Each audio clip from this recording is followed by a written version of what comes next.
Bhimji Devji Chauhan civil કન્સ્ટ્રક્શનના વ્યવસાય સાથે વર્ષોથી સંકળાયેલા ભીમજીભાઈ દેવજીભાઈ ચૌહાણ 60 વર્ષની ઉંમર સાથે જીવન તથા સમાજનો અનુભવ લઈને આપની સમક્ષ આવ્યા છે.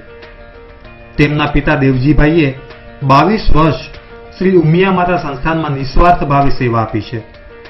તેમણે પણ પિતાને પગલે શ્રી ઉમિયા માતાજી સંસ્થાન વાંઢાઈમાં સેવા આપી છે. અખિલ ભારતીય ચૌહાણ પરિવાર સંસ્થામાં મહામંત્રી પદે રહીને સંસ્થાકીય કામનો અનુભવ પણ લીધો છે. આજના યુવા સભ્યો સાથે રહી પોતાના અનુભવનો લાભ આપી યુવાનોને માર્ગદર્શન આપવા સાથે સમાજ માટે પણ કંઈક કરી છૂટવાની ભાવનાથી ચૂંટણીમાં ઝંપલાવ્યું છે. હંસરાજ અરજણ વાસાણી. અભ્યાસ માત્ર 6 ચોપડીનો, પણ અનુભવનું જબરજસ્ત ભાથું છે તેવા હંસરાજભાઈ 69 વર્ષની વયે પણ સમાજનું કામ કરવાનું હોય ત્યારે યુવાનને શરમાવે તેવા તરવરાટ સાથે તૈયાર હોય છે. તેમના પિતા અરજણભાઈ વાસાણી કચ્છમાં તેમના ગામ નાની વિરાણીના સરપંચ પદે રહી ચૂક્યા છે. આ સંસ્કાર લોહીમાં લઈને હંસરાજભાઈ પાટીદાર સમાજને કોઈ ધર્મ કે સમાજની ઉપર લઈ જઈ એક પરિવાર બનાવવાનો નિશ્ચય કરી આ ચૂંટણીમાં ઉભા રહ્યા છે. તેઓ પોતે સંસ્થાકીય સેવાનો અનુભવ ધરાવે છે.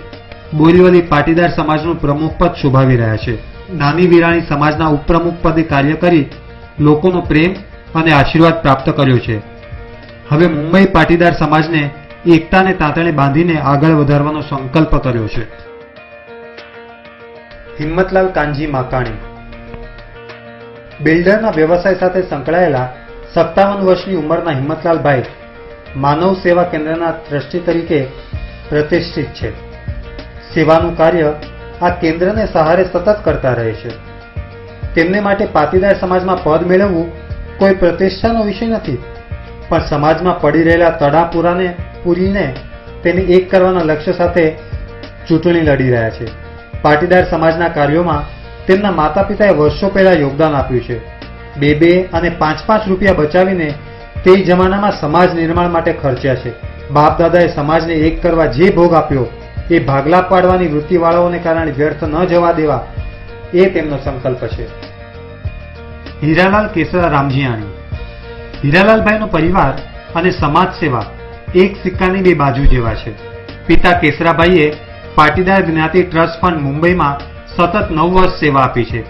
પોતાના દીકરા હિતેશ રામજીયાણીને પણ પરિવાર સુધી સીમિત ન રાખતા સમાજ સેવાના પાઠ ભણાવ્યા છે. તેમના દીકરા મુંબઈ યુવક મંડળના સેક્રેટરી અને ત્યારબાદ પ્રમુખ પણ રહી ચૂક્યા છે. હીરાલાલભાઈ પોતે દેશલ પર વાંઢાઈ ગામ સમાજના જોઈન્ટ સેક્રેટરી છે. સમૂહ લગ્ન સમિતિના સભ્ય છે. સમાજના લાભાર્થે સમૂહ લગ્નો કરાવી તેમના પરિવારે અનેક પરિવારોના આશીર્વાદ મેળવ્યા છે. તેમનું લક્ષ્ય છે કે સમાજમાં આર્થિક રીતે નબળા વર્ગ માટે આવા જ અન્ય કાર્યો કરવા, જેથી સમાજના કોઈ માણસને પારકા પાસે હાથ લાંબો કરવા જવું ન પડે. હીરાલાલ માવજી સિંધાણી. 61 વર્ષની ઉંમરના માનવતાથી મોટો કોઈ ધર્મ નથી એવું માનતા હીરાલાલભાઈ અખિલ ભારતીય સિંઘાણી પરિવારના મહામંત્રી છે. પાટીદાર મેડિકલ ટ્રસ્ટના સભ્ય છે. તેમની ઈચ્છા છે કે પાટીદાર સમાજના સંતાનો માટે મુંબઈમાં એક હોસ્ટેલ બને, જેથી બહારગામથી મુંબઈ આવતા સમાજના બાળકોને રખડવું ન પડે. મેડિકલ ક્ષેત્રે સમાજના સભ્યોને રાહત દરે વધુ સુવિધાઓ મળે તેવા પ્રયત્ન કરવા માંગે છે. મણિલાલ કાનજી ધોળુ. વ્યવસાય બિલ્ડર એવા મણિલાલભાઈ ઘાટકોપર પાટીદાર સમાજમાં છેલ્લા 9 વર્ષથી જોડાયેલા છે. રેડ સ્વસ્તિક નામની સામાજિક સંસ્થા સાથે જોડાયેલા રહી રક્તદાન, ચક્ષુદાન, ત્વચાદાન, અંગદાન ક્ષેત્રે સમાજમાં જાગૃતિ ફેલાવી દાન વધારવાના અથાગ પ્રયત્નો કરી રહ્યા છે. પોતાના સેવાના અનુભવ પોતાના જ સમાજને મળે તે હેતુથી ચૂંટણીમાં ઉભા રહ્યા છે. મનસુખભાઈ ધનજી વેલાણી. પાટીદાર સમાજ સંસ્થા સાથે 1991 થી સંકળાયેલા શ્રી મનસુખભાઈ 35 વર્ષની યુવાન વયે શ્રી કચ્છી કડવા પાટીદાર જ્ઞાતિ ટ્રસ્ટ ફંડ મુંબઈના ટ્રસ્ટી બન્યા હતા. Malad Velani educational trust fund દ્વારા શૈક્ષણિક સહાય કરી સમાજના બાળકોને ઉપયોગી પ્રવૃત્તિ કરી રહ્યા છે. સમાજમાં બાળકો વધુને વધુ શિક્ષણ લેવા પ્રેરાય તેવા પ્રયત્નો કરવાની નેમ ધરાવે છે. હાલમાં સમાજ વિખરાઈ રહ્યો છે તેનું દુઃખ છે. સમાજ સંપ, સંગઠન અને સહકારથી રહે તેને માટે જ આ વખતે ટ્રસ્ટ ફંડમાં ટ્રસ્ટી માટે ઉમેદવારી કરી અને એકતા ગ્રુપનું નેતૃત્વ કરેલ છે. મુંબઈની ત્રણેય પાંખો ટ્રસ્ટ ફંડ, મહિલા મંડળ અને યુવક મંડળ સાથે રહીને સમાજના વિકાસના કાર્યો કરવા કટિબદ્ધ છે. નરસિંહ મેઘજી પોકાર.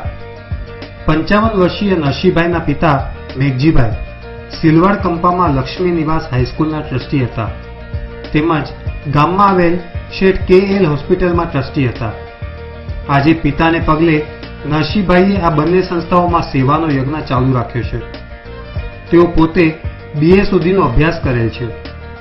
સમાજના બાળકોમાં શિક્ષણનો વ્યાપ વધે તે માટે પ્રયત્નશીલ છે. સમાજમાં વધી રહેલી વાડાબંધી અને સંપ્રદાયવાદ એક મોટી ચિંતાનો વિષય છે. છેલ્લા 3-4 વર્ષોથી સમાજમાં આ દિશામાં થઈ રહેલા વિવાદો બંધ થવા જોઈએ તેવું તેમનું દ્રઢપણે માનવું છે. નરસિંહભાઈ શામજી સેંઘાણી. ઘાટકોપર પાટીદાર સમાજ માટે તરવરિયા નરસિંહભાઈનું નામ અજાણ્યું નથી. અત્યારે ઘાટકોપર સમાજના પ્રમુખ તરીકે લોકપ્રિય એવા નરસિંહભાઈ સમસ્ત સેંઘાણી પરિવારના ટ્રસ્ટી તથા મુંબઈ વિભાગના મંત્રી પણ છે. સંગઠન ચલાવવા અને લોકોને એક રાખવાનો અનુભવ ધરાવે છે. યુવાનોમાં લોકપ્રિય છે. સમાજના કામ માટે યુવાનોને આગળ કેમ લાવવા તેની સૂઝ ધરાવતા નરસિંહભાઈનો સંકલ્પ છે કે સમાજના જે પણ હોદ્દા પર પોતે રહ્યા હોય, સમાજના બધા જ વર્ગ, સંપ્રદાય કે ધર્મ પાળતા પરિવારોને એક રાખી ક્યારેય સમાજમાં ભાગલા પડવા દેવા નહીં અને ભવિષ્યમાં પણ ભાગલા પડવા દેશે નહીં. રમેશભાઈ રવજી પોકાર. ગ્રેજ્યુએટ થયેલા રમેશભાઈ સમાજમાં રહેલ શિક્ષણના નીચા સ્તર બાબત હંમેશા ચિંતિત રહ્યા છે. સમાજના વધુને વધુ બાળકો ઉચ્ચ અભ્યાસ કરી સ્પર્ધાત્મક દુનિયામાં ટકી શકે તેવા સમાજનું નિર્માણ કરવાની તેમની નેમ છે. રાધા ફાઉન્ડેશન નામે સ્વયંસેવી સંસ્થા ચલાવતા રમેશભાઈ દર વર્ષે 125 બાળકો માટે મલાડની વિવિધ શાળાઓમાં અંગત ખર્ચે ફી ભરી તેમનું ભવિષ્ય સુરક્ષિત કરવાનું કાર્ય કરે છે. મલાડ યુવક મંડળના પૂર્વ પ્રમુખ પદે રહી ચૂકેલા રમેશભાઈ અત્યારે મલાડ પાટીદાર સમાજના કમિટી મેમ્બર છે. લોકોના વૈદ્યકીય ઉપચાર માટે પોતાના ટ્રસ્ટમાંથી નિયમિત રીતે નાણાકીય મદદ કરતા રહે છે. ગરીબ પરિવારની વ્યક્તિઓ માટે કિડની ટ્રાન્સપ્લાન્ટ જેવા ખર્ચાળ ઓપરેશનો પણ વિના મૂલ્યે કરાવે છે. આ બધા જ સેવાના ક્ષેત્રોમાં સમાજના લોકોની સેવાનો લાભ લેવાના હેતુથી ચૂંટણી લડવા તૈયાર થયા છે. રમેશ લાલજી રંગાણી. 48 વર્ષના યુવાન રમેશભાઈ બાળપણથી આગેવાનીના ગુણ ધરાવે છે. આ ગુણ સ્વાભાવિક રીતે ગળથુથીમાં મળ્યા છે. તેમના પિતા ગઢશીસા સમાજના પ્રમુખ તો માતા મહિલા મંડળના 2 વાર પ્રમુખ રહી ચૂક્યા છે. યુવાનોને રમતગમત દ્વારા એકતા કેળવવામાં પ્રમુખ ભૂમિકા ભજવી છે. ઘાટકોપર સમાજના સભ્ય રહી ચૂક્યા છે. સમાજને એક કરવો હોય તો યુવાનોને એક કરવા અને તેમની શક્તિને રચનાત્મક દિશામાં વાળવાનું તેમનું ધ્યેય છે. રમણીકલાલ શામજી પોકાર. 49 વર્ષના રમણીકલાલભાઈ વસઈ વિભાગના પાટીદાર સમાજના મહામંત્રી પદે છેલ્લા 6 વર્ષથી કાર્યરત છે. છેલ્લા 7-8 વર્ષોથી સમૂહ લગ્નો માટે પોતાની મૂક સેવા આપતા રહ્યા છે. અનુભવીઓ અને યુવાનોના સમન્વયથી સમાજના મુશ્કેલમાં મુશ્કેલ કાર્યો પાર પડી શકે છે તેવું માનતા રમણીકલાલભાઈ સમાજની નિસ્વાર્થ સેવા કરતા યુવાનો માટે પ્રેરણા સમાન છે. શ્યામજી નારાયણ નાકરાણી. સમાજના ઉચ્ચ અભ્યાસ કરેલ લોકોમાં 62 વર્ષના LLB થયેલ શ્રી શ્યામજીભાઈનું નામ આગળ પડતું છે. ન્યાય સમિતિમાં કાર્ય કરી નિષ્પક્ષ ચુકાદાઓ આપી તેઓ લોકપ્રિય થયા છે. સમાજના મુશ્કેલ કાર્યોમાં હંમેશા આગળ રહી સમાજની મદદ કરવા તત્પર રહ્યા છે. તેઓ નાના મોટા કોઈપણ માટે હંમેશા સમાન ભાવે કાર્ય કરી નિસ્વાર્થ અને નિષ્પક્ષ કાર્યકર્તાની છાપ ઊભી કરી છે. તેઓ શ્રી કચ્છી કડવા પાટીદાર જ્ઞાતિ ટ્રસ્ટ ફંડ મુંબઈના ચેરમેન રહી ચૂક્યા છે. શિવલાલ વાસાણી. શિવલાલભાઈના પિતા લખમસિંહભાઈ ઘાટકોપર પાટીદાર સમાજવાડીના નિર્માણ સમયથી સક્રિય રહ્યા છે. શ્રી લક્ષ્મીનારાયણ સંસ્કારધામના શિલ્પી તેમજ ઘાટકોપર સેવા સંઘ મેડિકલ સંસ્થાનમાં 20 વર્ષ સુધી ટ્રસ્ટી અને સેક્રેટરી પદે રહી સેવા આપી છે. શ્રી અખિલ ભારતીય કચ્છી કડવા પાટીદાર સમાજના ટ્રસ્ટી પદે રહ્યા હતા. શિવલાલભાઈ પોતે પણ ઘાટકોપર સેવા સંઘ મેડિકલ સંસ્થાનમાં અત્યારે ટ્રસ્ટી તેમજ સેક્રેટરી પદ પર રહી પિતાનો સેવા યજ્ઞ આગળ ધપાવી રહ્યા છે. શ્રી મુળીબેન એલ વાસાણી ચેરિટેબલ ટ્રસ્ટના મેનેજિંગ ટ્રસ્ટી તરીકે સેવારત તેમજ Shri Patidar educational and medical trust મુંબઈના કાર્યરત સભ્ય તરીકે સેવા આપી રહ્યા છે. પટેલ સમાજ મહેનતુ છે.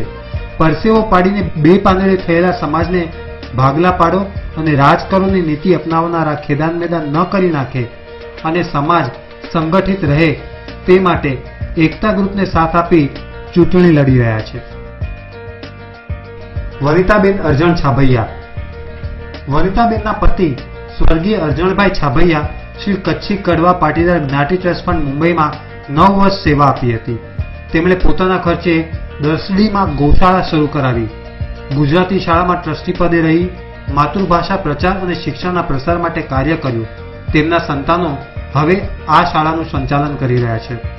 સમાજ નિર્માણમાં બહેનો પણ આગળ આવે અને પોતાનો ભાગ ભજવે એ હેતુથી ચૂંટણીમાં બહેનો અને માતાઓનું પ્રતિનિધિત્વ કરી રહ્યા છે.